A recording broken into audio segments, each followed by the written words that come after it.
नमस्कार दोस्तों। आज हम बात करने जा रहे हैं उस धमकी के बारे में जो बार बार दी जाती है लेकिन कभी निभाई नहीं जाती। उस खतरे के बारे में जो कागज़ों पर तो बहुत बड़ा दिखता है लेकिन ज़मीन पर उसकी सच्चाई कुछ और ही होती है। जी हाँ, हम बात कर रहे हैं पाकिस्तान के परमाणु धमकी की, जो हर कुछ महीनों में एक नई आवाज़ के साथ लौटती है, लेकिन अब उसकी गूंज में दम नहीं रहा। हाल में ही में एक पाकिस्तान के एक वरिष्ठ नेता जिनका नाम है हनीफ अब्बासी ने खुले मन से कहा कि उनके पास मौजूद एटम बम सिर्फ भारत के लिए है, और अगर भारत ने पाकिस्तान का पानी रोका तो यह सीधा युद्ध समझा जाएगा और फिर पाकिस्तान पीछे नहीं हटेगा। और उन्होंने कहा कि गोरी गजनवी शाहीन जैसी मिसाइलें सिर्फ हिंदुस्तान के लिए ही रखी गई हैं।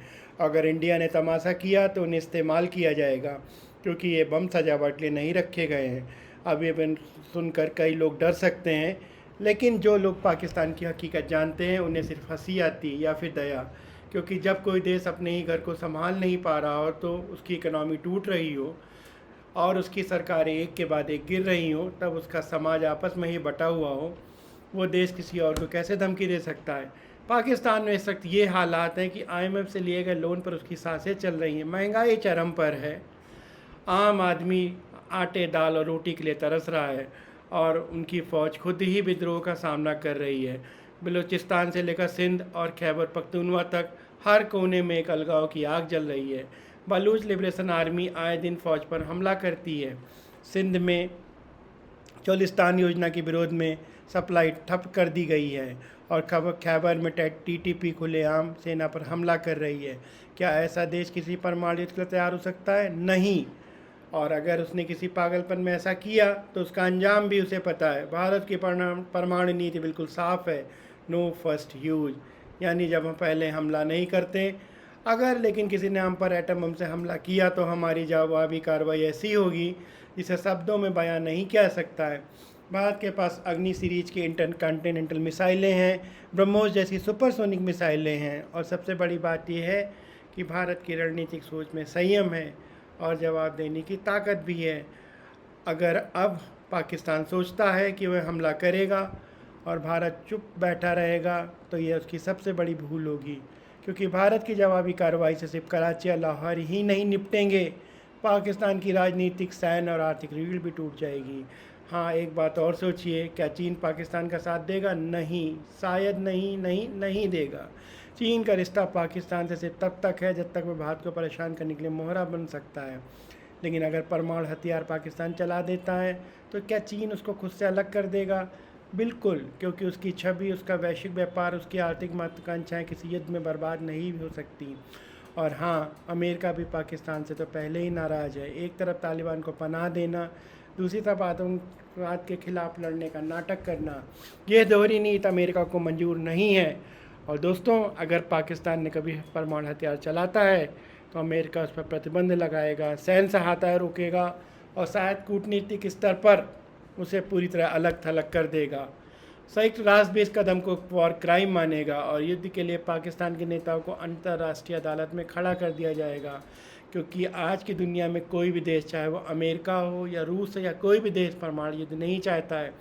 इतिहास भी यही कहता है। पाकिस्तान ने कई बार भारत को परमाणु युद्ध की धमकी दी है, लेकिन कभी हिम्मत नहीं की। कारगिल के दौरान, 2001 में संसद के दौरान, 2016 की सर्जिकल स्ट्राइक के दौरान, 2019 के बालाकोट स्ट्राइक के बाद हर बार सिर्फ बयानबाजी हुई, क्योंकि पाकिस्तान जानता है अगर उसने कोई भी गलत कदम उठाया तो भारत उसे दुनिया के नक्शे से मिटा सकता है। अब एक नज़र पाकिस्तान की आंतरिक राजनीति पर भी डालिए।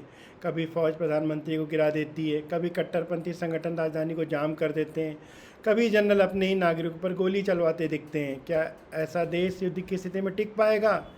मुझे तो नहीं लगता। आपको क्या लगता है? कमेंट में बताइए। क्या वो लंबे समय तक टिका रह सकता है? नहीं टिका रह सकता है। असल में पाकिस्तान की परमाणु धमकियाँ उसकी कमजोरी का प्रदर्शन है। जब कोई भी देश अपनी असफलताओं को छुपाना चाहता है तो बाहर के दुश्मन के गढ़ता है, कभी कश्मीर का नाम लेकर, कभी मुसलमानों पर कथित जुल्म का मुद्दा उठाकर वो भारत के खिलाफ माहौल बनाता है ताकि अपने देश के भीतर की नाकामी से ध्यान हटा सके। लेकिन सच्चाई ये है, पाकिस्तान आज अपने ही लोगों के लिए असुरक्षित देश बन गया है। शिया, अहमदी, बलोच, पख्तून, सिंधी, हर हर अल्पसंख्यक समुदाय वहाँ फ़ौज और सरकार के जुल्म का शिकार है। और इसी बीच भारत 2025 का भारत बन चुका है, ना कि 1947 का। आज के दिन में भारत दुनिया की पाँचवीं सबसे बड़ी अर्थव्यवस्था है। टेक्नोलॉजी, डिफेंस, डिप्लोमेसी, हर मोर्चे पर भारत का दबदबा है। आज भारत संयुक्त राष्ट्र से लेकर G20 तक हर मंच पर अपनी बात रखता है और सुनी भी जाती है। भारत युद्ध नहीं चाहता, भारत शांति चाहता है, लेकिन अगर कोई देश, चाहे वो पाकिस्तान हो या कोई और, भारत को धमकी देगा तो भारत सिर्फ शब्दों से नहीं, रणनीति, कूटनीति और शक्ति से भी जवाब देगा। और वो जवाब ऐसा ही होगा जो इतिहास में दर्ज होगा। अब अगली बार जब पाकिस्तान का कोई नेता परमाणु धमकी दे तो डरिए मत, क्योंकि जो वाकई हमला करता है वो पहले चेतावनी देता, और जो बार बार चेतावनी देता है दोस्तों, वो खुद डरा होता है। पाकिस्तान की ये धमकी अब एक पुरानी कैसेट बन चुकी है, जिसकी आवाज़ में न जोश है न भरोसा, सिर्फ एक पुराना डर है, आडंबर है, जो हर बार दोहराया जा सकता है ताकि अपनी कमी छुपाई जा सके। तो दोस्तों, अगर आपको लगता है इस सच्चाई को लोगों तक पहुंचना चाहिए तो वीडियो को लाइक करिए, सब्सक्राइब करिए, शेयर करिए, ताकि हम आपके लिए ऐसे ही ईमानदार और गहराई से तैयार की हुई बातें एक साथ लाते रहें। फिर मिलेंगे एक और सच्चाई के साथ। धन्यवाद।